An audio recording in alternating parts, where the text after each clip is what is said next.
काफ़ी डिफरेंट कुछ करने की कोशिश की आपने, नए कलाकार के साथ देखा मैंने। क्या है आपका मकसद, है क्या मैसेज, क्या पिक्चर? मैसेज ये है कि एक तो हमारी जो पब्लिक है ना आजकल, जो बनाने वाले निर्माता निर्देशक हैं, जो वो है कि स्टोरी लाइन तो नहीं, अब सिर्फ मार काट ही दिखा रहे हैं। और हमारी फिल्म का जो मेन मकसद है कि हमने फिल्म बनाई है आर्मी के ऊपर। हमारा जो स्लोगन है once a soldier always a soldier. Once a soldier always a soldier की जब एक सोल्जर आउट ऑफ ड्यूटी भी होता है तो उसका जो कर्तव्य है वो अपने देश को बचाना है, सर्वोपरि रख के, सभी अपनी फैमिली को तार पे रख के, सब कुछ ताक पे रख के अपने देश को बचाना उसका सबसे पहला धर्म है। इसलिए फिल्म का टाइटल जो है ब्लाइंड साइडेड रखा गया है, बस अंधकोश। और इसमें हमारा जो हीरो है वो एक ऑपरेशन के दौरान जिसमें कि उसे एक गल्फ टिप मिल जाती है, उसकी वजह से एक ह्यूमन एक्सप्लोजन में वो अपने आई साइट खो बैठती है। मैं एक्शन की बात करूँ तो एक्शन भी डिफरेंट आप लोगों ने दिखाने की कोशिश की आपने। कहाँ शूट हुआ, कितना दिन कंप्लीट हुआ, कितना सिनेमा हॉल में लगने वाले हैं? ये कुछ पोर्शन हमने जम्मू कश्मीर में किया है, कुछ घोड़बंदर में किया है, फिर फ्यूचर स्टूडियोज़ में किया, पंजाब में किया है, यूरोप में किया है। ये over India, all over India, मतलब पंजाब, महाराष्ट्र स्टेट में और हरियाणा में, और यूरोप में लगा लीजिए आप आर्मेनिया और जॉर्जिया कंट्री में।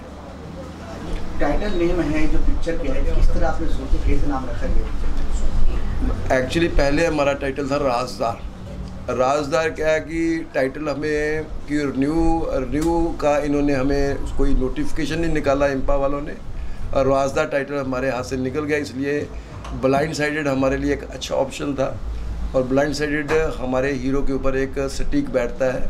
और एक अंधकोश, मैं बोलता हूँ कि एक अंधा एक कॉर्नर होता है जहाँ पे कुछ राज छुपे रहते हैं, तो वो राज जानने के लिए पब्लिक को थिएटर में जाना पड़ेगा। एक हैवी बजट का आप फिल्म बना रहे हैं, क्योंकि आर्मी आप यूज कर रहे हैं, आर्मी के ड्रेसेस हैं और बंदूकें हैं, एक हैवी बजट हो जाता है। आप दूसरी भी कुछ ले सकते हैं, क्योंकि सब जो रोमांटिक फिल्म होती है उसमें बजट थोड़े कम होते हैं, और आजकल चलन भी वैसा चलता है, बहुत कम फिल्में जो हैवी बजट की होती है इस तरह ले रहे हैं लोग। नहीं, एक्चुअली क्या था कि आरपी यादव बहुत बड़ा नाम है एक्शन मास्टर में, और दीपक शर्मा जी, तो हम किसी भी तरह किसी तरह का कोई कम्प्रोमाइज़ नहीं करना चाहते थे। अगर बनाना है तो फिर अच्छे ढंग से बननी चाहिए। तो हमने जो हर एक चीज़ को, हर एक इवन की हर एक सिंगल कैरेक्टर को जिसने एक छोटा सा भी रोल निभाया है उसका भी हमने स्क्रीन टेस्ट लिया, उसको भी हमने क्लासेस लिए हैं। 6 महीने तक क्लासेस चलती रही हमारी थिएटर्स में। उसके बाद जाके हर एक टेररिस्ट और एक आर्मी का जो जवान है उसको भी हमने बहुत बारीकी से सोच समझ के कास्ट किया। एक आप स्टार्ट में आ रहा था लाइन कि ये जो सत्य घटना पे आधारित है, अगर उस साइड से कुछ बता सके, कुछ ब्रीफ दे सके दर्शकों। ये एक हमारे एक लकीरें करके एक बुक आई थी जिसमें कि एक पहले ये घटना वाकई में हो चुकी है कश्मीर में। तो वो इंसान एक आर्मी ऑफिसर था, लेफ्टिनेंट था, और उसके पास कुछ ऐसे राज थे और जो कि वो उसने अपनी फैमिली गवा दी, मगर वो उसने उफ तक नहीं किया, और उसने अपनी पूरी फैमिली का बलिदान दे दिया, मगर उसने वो राज नहीं बताए। उससे मैं बहुत प्रभावित हुआ और उसको मैंने इसमें थोड़ा पोर्ट्रेट करने की कोशिश की अपने हीरो के ज़रिए। सर एक चीज़ और है कि आप मनोज कुमार जी से भी काफ़ी प्रभावित हैं, और क्योंकि हमारा दोनों का डेट ऑफ बर्थ 24 जुलाई है। मैम आप क्या कहना चाहेंगे, किस तरह से दोनों जुड़ी हैं, क्या? मैं तो यही कहना चाहूँगी कि आप ऑडियंस को ही कहना चाहूँगी कि जो यंग जनरेशन है कि वो ज़रूर देखे मूवी के। हाँ जी, कि अच्छा है कि आगे यंग जनरेशन है जो कि ये न सोचे कि कोई दूसरे मतलब आप फिल्म लाइन से ही हैं, जहाँ आप कुछ भी हैं, स्ट्रगलर हैं कि हम ये नहीं कर सकते। टैलेंट है तो हर बच्चा, हर लड़की लड़का आगे आ सकता है। एक्चुअली मिकी फ्लिक्स खोला ही इसीलिए गया है कि हम यंग लड़के लड़कियों को, चाहे वो टेक्निकल डिपार्टमेंट से हो, चाहे वो आर्टिस्ट डिपार्टमेंट से हो, सभी को एक बराबर मौका दिया जाए। किस तरह सिलेक्शन हुआ आपको पिक्चर में, कास्टिंग की किस तरह सिलेक्शन किया आपने? हमने थ्रू आउट आप कह लो कि हमने पूरे वर्ल्ड में ही रखा था इसका, और इसमें जो बंदा शॉर्ट लिस्ट हो गया है उसको बहुत से पड़ाव के ऊपर से होके आना पड़ा है, हर एक बंदे को, छोटे से छोटे रोल वाले को भी, और उसकी बड़ी बारीकी से सिलेक्शन हुई है। उसको जो कॉस्ट्यूम हमने फिल्म में यूज़ किया वही कॉस्ट्यूम पहना के, वही मेकअप करवा के उनका स्क्रीन टेस्ट लिया गया, वो डायलॉग्स परफॉर्म करवाए गए, और जो उसमें शॉर्ट लिस्ट होता गया आगे और उसको हम आगे कास्ट करेंगे। फिल्म 14 मार्च को रिलीज हो रही है, कहाँ का इंडिया में रिलीज हो रही है? ये थ्रू आउट इंडिया पे सभी स्टेट्स में, पंजाब, महाराष्ट्र, उड़ीसा, गुजरात, बिहार, यूपी और इधर साउथ साइड में सभी जगह पे पैन इंडिया रिलीज है। फिल्म में गीत संगीत की बात करते हैं, किसने गीत संगीत दिया? इसमें म्यूज़िक दिया है उज्जवल राय चौधरी जी ने और मिस्टर मनोज कुमार भास्कर। इनने हमारा जो रिकॉर्डिंग हुई है गीत ऑडियो क्राफ्ट में और SPS स्टूडियोज़ में हुई है, बहुत बेहतरीन है, जहाँ पे सलमान खान साहब के गाने रिकॉर्ड होते हैं, और बहुत ही प्यारा म्यूज़िक है, सभी को बहुत पसंद आएगा, लोगों की ज़ुबान पे चढ़ने वाला म्यूज़िक है ये। फिल्म में देखा जाए तो इसमें अपने सिनेमा 14 मार्च को रिलीज किया, बहुत कम टाइम है जो पब्लिसिटी स्टार्ट की, इसका क्या सर क्या है कि सिनेमा थिएटर्स मिल नहीं रहे हैं, सिनेमा थिएटर्स की इतनी मारामारी चल रही है कि फिल्में धड़ाधड़ बड़ी से बड़ी फिल्में आ रही हैं, और हम किसी के कंपटीशन में नहीं है, हमें अपने प्रोडक्ट पे पूरा भरोसा है, हमने जो बनाया है वो हम पब्लिक की कसौटी पे खरे उतरेंगे। हमने जो हमें डेट मिली उस डेट के हिसाब से हमने वो एक रखा, और हमें अच्छा लगा कि ये 14 मार्च में फिट बैठ रही है, तो उसके हिसाब से हमने ये लॉन्च। बॉलीवुड के बड़े सुपरस्टार को आपने समर्पित किया पूरी फिल्म को, क्या वजह थी? बॉलीवुड के, क्योंकि मैं मनोज कुमार साहब की डायरेक्शन का शुरू से कायल रहा हूँ, उनकी कोई भी फिल्म आप ले लीजिए, क्रांति लीजिए, पूर्व पश्चिम ले लीजिए, उपकार ले लीजिए, वो उनकी टेकिंग का एक अलग ही था। राजकुमार खोसला साहब ले लिए, राज खोसला साहब ले लीजिए, ये एक अपने आप में एक कंप्लीट मतलब कि डायरेक्टर थे। और मनोज कुमार साहब को मैं इसलिए, क्योंकि उनका म्यूज़िक में सिलेक्शन, क्योंकि as an actor, director, writer, producer, director, क्योंकि ये सारे गुण मुझ में भी हैं, और पिछले बर्थडे में मैं उनके पास होके भी आया था। और मैं आपको ये भी बात बताना चाहता हूँ ऑन द रिकॉर्ड कि मैंने उनकी हाथ की लिखी हुई रोटी कपड़ा और मकान की स्क्रिप्ट ली है, उनके हाथों से आशीर्वाद लेके, जो कि मैं नेक्स्ट फिल्म में जो बनाने जा रहा हूँ वो रोटी कपड़ा और मकान के ऊपर है। सनी देओल जी के साथ काफ़ी फिल्म किया है, कैसा रहा उनके साथ वर्क करके आपका? सनी देओल साहब के साथ बहुत अच्छा मेरा एक्सपीरियंस रहा। देओल फैमिली बहुत अच्छी है, कोऑपरेटिव है। उनकी होम प्रोडक्शन मैंने इंडियन में भी काम किया है, गदर में काम किया है, एक प्रेम कथा, मातु इस्लाम में काम किया है, दुश्मनी पहले जो आई थी उसमें काम किया है, आगे आने वाली जाट आ रही है और कई फिल्में आ रही हैं जिनमें मैं काम कर रहा हूँ सनी देओल जी के साथ। तो सनी देओल जी ने जो गदर में चापाकल उखाड़ा था उसमें मदद किया था आपने उखाड़ने में? नहीं, ऐसा कुछ नहीं किया है। पारिवारिक लोगों को सोच सकता सहयोग होंगे आप लोग? नहीं, वहाँ तो ये बोला गया था कि मील भर भगा के मैं लाया हूँ और हाथ तू लगाएगा, वो यही। आपका क्या सा रोल था, जरा हमारे दर्शकों को बताएं जरा एक बार।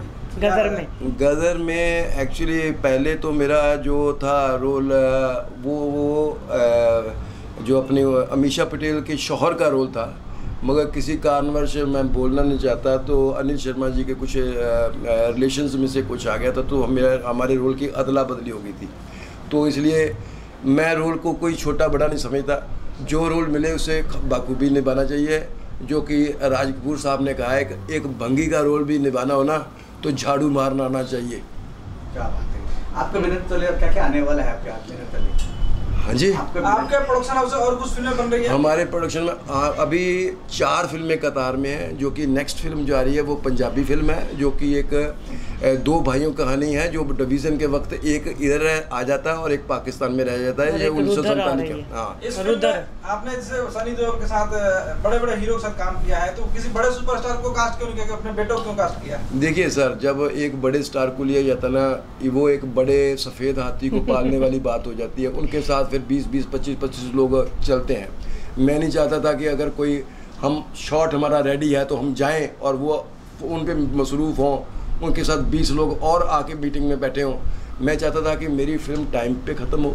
वैसे जो रोलेक्स वाला रोल है पहले जैकी दादा करने वाले थे, जैकी दादा की कुछ घरेलू प्रॉब्लम्स थी, इसी कारणवश वो कुछ नहीं कर पाए। फिर सेकंड में मेरे ऑप्शन में थे योगराज सिंह, जो यूवी के पापा हैं, क्योंकि पंजाबी फिल्म में हमने बहुत इकट्ठे काम किया एज अ मेन विलन।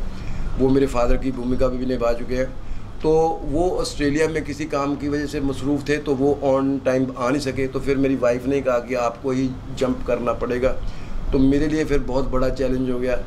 तो as a writer, producer, director, और फिर एक और मेरे साथ जुड़ गया कि मुझे एक्टिंग भी साथ में करनी तो थी। बचपन से ही करता था। तो फिर मैं ऐसे चैलेंज। आपने बेटा को कास्ट किया, हाँ जी। कितना आप दोनों कंफर्ट थे शूटिंग कर रहे थे उसमें?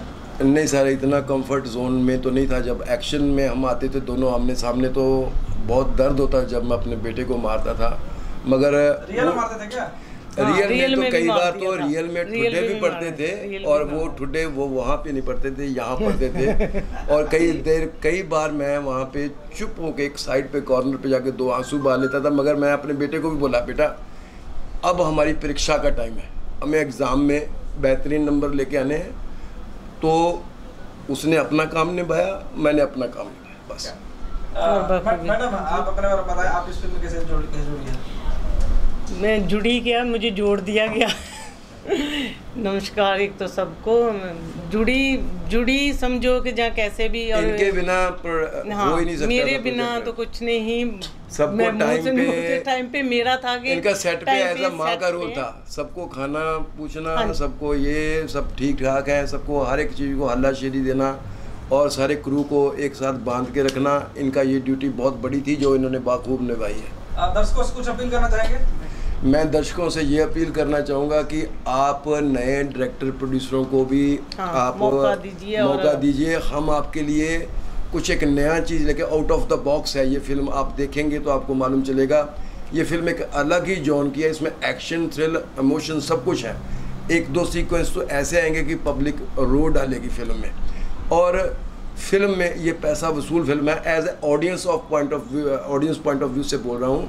जो भी 200-300 रुपया खर्च किया है, क्योंकि हमने बहुत पैसे खर्च किए हैं और बंक करके भी जाते रहे अपने टाइम पे। मैं चाहता हूँ कि हमने ऐसी फिल्म बनाई है कि जो वो पैसे लगा के जाए देखने और उनके वसूल हो जाए। क्या बात है, क्या बात है। सर इस फिल्म में किस तरह की कठिनाइयों का सामना आपको करना पड़ा शूटिंग के दौरान? कठिनाइयों का सामना तो ये देखिए, परमिशंस लेना बहुत बड़ी सबसे बड़ी होती है कि परमिशंस मिल जाए, फिर ऑडियंस, फिर अपने कास्ट को, अपना जो आर्टिस्टों को संभालना। क्योंकि कई जब ओपन एरियाज़ में हम शूटिंग करते हैं तो ऑडियंस शूटिंग नहीं करने देती। टेक्निकल कई बार प्रॉब्लम्स आ जाती हैं, तो कई बार कुछ एरर्स आ जाते हैं, तो काफ़ी होता है। मगर film making is not a joke, it's a big challenge. Thank you sir, thank you. काम खास तौर पर तालियां बजाने के लायक, जितनी खूबसूरत बेहतरीन काम की। इस पिक्चर से क्या उम्मीद रखते हैं आप? क्या उम्मीद रखेंगे? आपको क्या लगता है कि ऑब्वियसली हिट हो जाए, सुपर हिट हो जाए, और दुनिया में, वर्ल्ड में अच्छे से फेमस हो जाए और सब पसंद करे इस मूवी को। मैडम सबसे पहले आप अपना परिचय दीजिए, कहाँ के रहने वाली हैं और कितनी फिल्में अभी तक? मैं बेसिकली दिल्ली से रहने वाली हूँ और ये मेरी तीसरी मूवी है। और 2 आई हैं? 2 मैंने टॉलीवुड्स करी है और एक बॉलीवुड है और एक फीचर्स फिल्म है मेरी। कैसे लगा वो फिल्में करनी चाहिए? बचपन से शौक था या फिर एक बार कुछ मिला? एक्चुअली ड्रीम तो बचपन से ही है ऑब्वियसली, बट स्टिल हीरोइन और लाइक एक्शन ट्रेलर जो इस मूवी में मैंने किया है वो ही मैं चाहती थी बचपन से कि ऐसा एक्शन ट्रेलर कुछ करूं, तो वो ही मुझे मिला है। और ये अपॉर्चुनिटी मेरे लिए बहुत बहुत अच्छी है एक्चुअली। एक्शन के साथ आपका ग्लैमर भी बहुत अच्छी तरह से इन्होंने प्रेजेंट किया है। Thank you so much. बस मूवी का काम है। ये पिक्चर मुझे ऑडिशंस के थ्रू ही मिला है और ऑडिशंस दिया, उसके बाद सिलेक्टेड हुई, देन मूवी मिल गई, दैट्स इट। किस तरह बॉन्डिंग रहा, कैसे रहा आपका हीरो के साथ, किस तरह बॉन्डिंग रहा आपका? देखिए पूरी टीम बहुत अच्छी है, बहुत अच्छी है, रिलेशंस बहुत अच्छा है सबके साथ।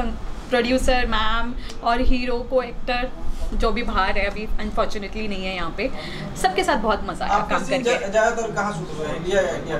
नहीं, इंडिया में भी हुए हैं और यूरोप में भी हुए हैं, सब जगह हुए। फिल्म का हीरो जो उदयवीर सिंह जी, हाँ जी, आपके साथ उनका क्या कम्युनिकेशन था?